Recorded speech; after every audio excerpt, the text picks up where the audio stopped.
Decir nada cuando estamos muy mal de la garganta, cuando tenemos alguna afección, incluso cuando tenemos, por ejemplo, una otitis, que tenemos un mal humor tremendo, pasan cosas espantosas. Incluso después de una salida de sábado que amaneces el domingo así medio... Pueden salir. Hablando como lija, bueno, aquí lo tenemos entonces a Ramón José Gómez, otorrinolaringólogo, le damos la bienvenida. ¿Cómo te va? Bienvenido. Yo no te tengo como Ramón, si no te hubiera dicho don Ramón de arranque. ¿Cómo te va, José? Bien. Gracias, ¿Pepe también? ¿Pepe o no? Sí. Vamos, somos tocayos. Buenísimo.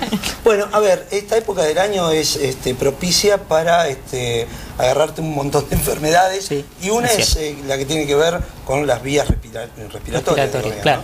Esta época es la época donde comienzan las virosis de vía aérea superior, como vos bien decís, y se suman a otras cosas como la alergia respiratoria, que hay un buen porcentaje de la población, en Santa Fe más del 20%, y el esfuerzo vocal o el esfuerzo profesional de la voz, los periodistas, los locutores, exactamente. A ver, el tema de la alergia, porque viste, la gente grande decía, mirá, cuando cambia, o sea que pasamos, no la temperatura, cuando cambia de estación, que el polen, que esto, que lo otro te afecta, es así. El cambio estacional para los alérgicos es complicado, porque se asocia especialmente con variaciones en la temperatura y en la humedad, y para la vía aérea superior la humedad es fundamental. Cuando hay climas secos, ¿y cómo se combate, digamos, caseramente? Y caseramente teniendo ventilados los ambientes, tomando una buena cantidad de líquidos. Eso es fundamental en los periodistas, los cantantes, gente que trabaja con la voz, que habla mucho tiempo, canta, esfuerza y no toma líquido. Se seca la superficie de la cuerda vocal y eso es lo que produce un daño. ¿Cualquier líquido? ¿O agua? Lo mejor es el agua. Te digo porque no, ¿sabes por qué te pregunto? Porque conozco a un viejo cantante que ya no está entre nosotros, que cantaba pero con un vasito de whisky. Y el whisky eso es para otra cosa. No, y estoy hablando de Vinicius, no estoy hablando de cualquiera, que si no tomaba un poquito de alcohol no podía cantar. Puede ser. En realidad el alcohol, la cafeína y las bebidas colas deshidratan, tienen un efecto diurético, entonces deshidratan un poco las cuerdas o la vía aérea, y en realidad no está bueno, pero hay una cuestión de folclore y de ritual en algunos cantantes que sí. De hábito también, de hábito, ¿no? por supuesto. Y nosotros los locutores nada de alcohol, tenemos que tomar agua. Tomar agua, Pepe, asumilo.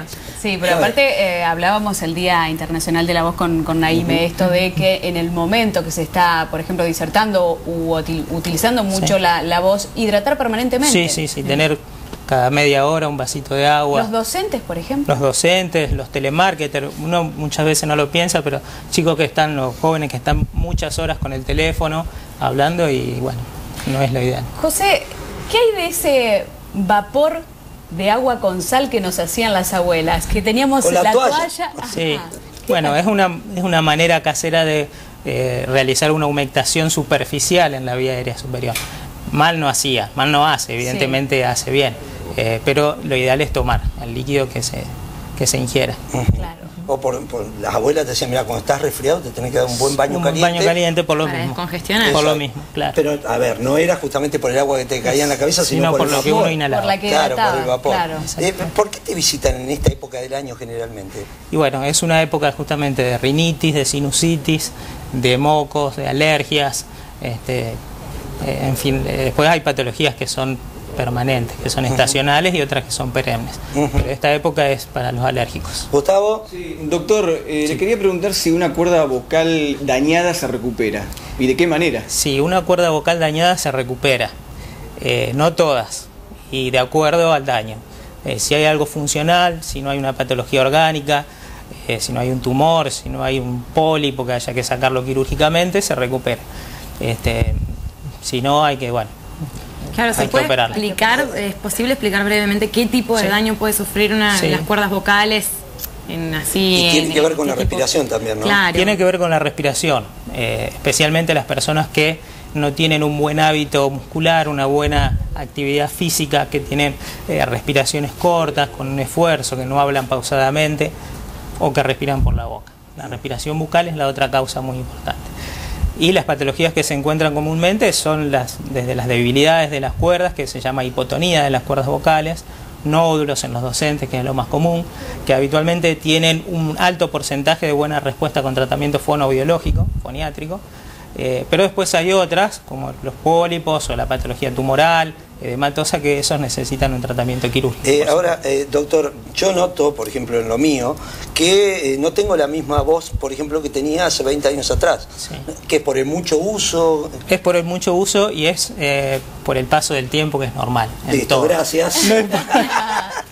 Todos. La cuerda vocal es un músculo, hay un músculo vocal que sufre fatiga y sufre la debilidad con el paso del tiempo, con todos los músculos del organismo. Del organismo. O sea, también se caen las cuerdas vocales. También se fatiga, se debilitan. Claro, porque cambia mucho el sonido, por ejemplo, de una abuela hablando, exacto, por ejemplo. Se vuelve un sonido tan raro en comparación de lo que era antes. Exactamente, uno lo ve todos los días en la consulta, que viene y dice: mi mamá tiene la voz ronca. Antes no era así, tiene la voz grave en realidad. Sí. No es una voz difónica, sino es una voz de tono grave. Ajá. Y eso está relacionado con el envejecimiento natural de la persona.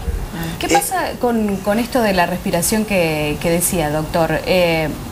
Mencionó recién esto de la mala respiración. ¿Qué pasa en la diferencia entre la mala y la buena respiración? Bueno, la buena respiración es el apoyo diafragmático, es lo que decíamos recién, una respiración profunda, pausada, no hacer la fuerza en la garganta, no la respiración corta. Eso está asociado con una respiración bucal. Cuando uno inspira por la nariz y exhala por la boca, está ayudando a que el diafragma impulse el aire hacia la vía aérea superior y ayuda a que las cuerdas vocales vibren adecuadamente y la voz tenga un tono normal. Está bien, pero ¿eso es natural o lo tenemos que propiciar nosotros? Hay que ayudarlo. Porque, por ejemplo, durmiendo yo no puedo hacer eso. No. Durmiendo solo, es automático. Uno no habla durmiendo, estamos hablando en relación con la fonación. Me permite observar cómo los bebés cuando respiran envían el aire a esas pancitas, se infla la pancita, o sea que saben cuando nacen cómo se tiene que respirar. Exactamente, ya saben. De todas maneras, los bebés y los chicos chiquitos tienen una variante respiratoria que es más costo abdominal, no tanto como el adulto. Los adultos, y especialmente las mujeres, es más torácica, más superficial, más de arriba, y en el hombre es más abdominal. Acá me están aportando algo los camarógrafos, dicen los que son un poquito más gorditos. Sí. ¿Cómo es el tema del diafragma? Y el diafragma está más escondido, digamos. No, en realidad no es que esté más escondido, sino que necesita más fuerza. El diafragma es un músculo. Entonces necesita hacer más fuerza tu diafragma para empujar las vísceras abdominales en el descenso y poder impulsar el aire hacia la vía aérea. Cambiemos de órgano, cambiemos de órgano. El tema de la audición, el tema de la audición. También con el paso de los años se va disminuyendo. Eso se llama presbiacusia, el envejecimiento normal del órgano sensorial de la audición, que es el nervio auditivo. Todos conocen la presbicia en los ojos, que uno empieza a ver más lejos, necesita los brazos más largos. Bueno, en el oído eso se llama presbiacusia, es normal también. Y hablar si trabajas con auriculares también. Nosotros tenemos toda la de perder, Vos sabés que sí. La gente que trabaja con auriculares o con ruidos fuertes, con máquinas, con ruidos de elevada intensidad, motores, martillo neumático, produce un daño que se llama... mecánico, por ejemplo. Claro, produce lo que se llama un trauma acústico, que es un daño del nervio y que produce un envejecimiento de alguna manera prematuro. Es decir, uno encuentra alteraciones de la audición en esas personas, en jóvenes, por ejemplo, compatible con lo que sería una persona de mayores de 60, 65 años. Eso es solucionable con un buen... con un audífono. Con un audífono. Sí. El tema de la garganta por allí no es tan solucionable. Claro, el tema de la garganta respiración tampoco. Es más difícil, los tratamientos son más largos, el tratamiento foniátrico habitualmente tiene que ser más prolongado y los resultados, están en relación con el trabajo de cada uno. Gustavo. Sí, doctor, un problema auditivo repercute directamente en la voz porque si no escuchamos, hablamos mucho más fuerte constantemente. Sí, es así. En realidad, por ahí uno no tiene que hablar tan fuerte como para producir un daño en la cuerda vocal. Pero eso está bien orientada la pregunta porque es lo que uno ve en los chicos cuando salen del boliche o de un ambiente ruidoso, que tratan de hablar sobre el nivel acústico, sobre el nivel de ruido o de música. y eso sí es dañino para las cuerdas vocales, para el órgano fonatorio. No hay que ir a los boliches, ¿viste? No, hay que ir, pero hay que hablar. No hay que hablar, no hay que hablar. Hay que hablar al oído, mirá qué buen detalle. Muy bueno, se me había ocurrido, José. Vamos a ser amigos, me parece. No, la incertidumbre con relación a los cotonetes, por ejemplo. Tan usados cotonetes en casa. Y se me van a enojar los fabricantes de hisopo. Bueno, con alguien te tenés que enojar. No se puede vivir. Y no feliz. es bueno, en realidad no es bueno el uso de ningún cuerpo extraño dentro del oído. El hisopo, uno piensa que con el hisopo saca la cera o saca las cosas que normalmente se producen, pero en realidad es al revés. Uno con el hisopo lo llevas más adentro porque es redondeado, con eso no se puede sacar. Cuando hay un tapón, lo impactás contra el tímpano, ahí se tapa el oído, al otorrino. Sí, y se infecta también. Se puede lastimar, por supuesto, puede quedar el algodón adentro, se puede infectar. Una buena gotita de agua oxigenada. Esa es la forma de limpiarlo. Sí, tanto por supuesto. Una vez cada 3 o 4 meses, no todos los días. Sí, no todos los días, pero bueno, eventualmente hay gente que hace mucha cera, que forma mucha cera. Sí. Hay que limpiarlo. Hay que ir al otorrino, a su otorrino y que lo limpie. Bien, también. Perfecto. Buenísimo. Bueno, no sé, ¿te quedó algún tema para tocar? No, me parece. Está redondeado. Pues es que el día, en otra oportunidad que podamos abordar con él, también hay que llamar mucho la atención con esto del HPV que surge en la parte de lo que es...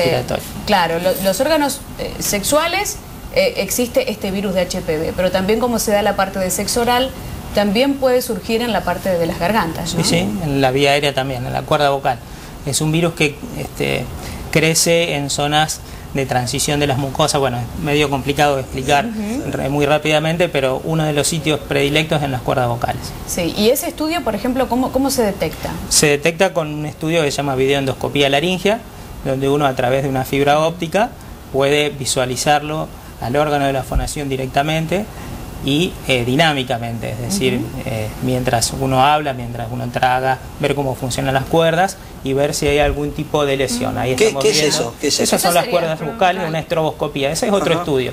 Es una estroboscopía donde se ve cómo se mueven las cuerdas vocales, que son esos dos tientos blancos que están en el medio vibrando. Cuando vos emitís el sonido... Exactamente. Ahí la persona está hablando, cuando inspira, cuando toma aire se separan y cuando uno habla, se ocultan. Y eso es lo que se estudia para ver si existe o no la presencia de virus. Sí, sí, totalmente. Bien. Bueno, doctor, gracias por haber venido. Cualquier duda que lo consulten, porque más no podemos... Yo no estoy escuchando bien últimamente. ¿Cómo dijo?